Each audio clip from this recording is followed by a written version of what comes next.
జాగ్రత్తగా అండి. బల్లలో చెయ్యి ఎవరు వేయాలో కూడా ఖచ్చితంగా నేను ఈరోజు చెప్తా. హల్లెలూయా. ఎవరు వేయకూడదంటే ముఖ్యంగా చెప్తాను నేను.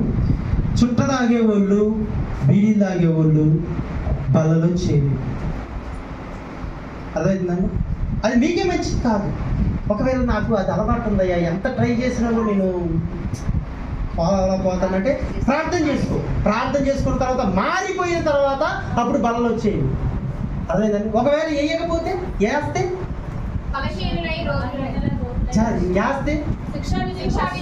ఒకవేళ మనం చుట్టలో బీడీలు లాంటి ఏంటంటే అయ్యి కైని తినేవారు కూడా జాగ్రత్తగా అండి. కైని తిని ఏంటి కైని ఎక్కడ పెడతారండి?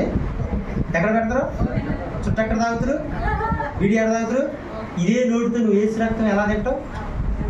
జాగ్రత్తగా రండి. ఏసు రక్తం ఎలా తింటావు? ఏసు రక్తం ఎలాగా త్రాగుతూ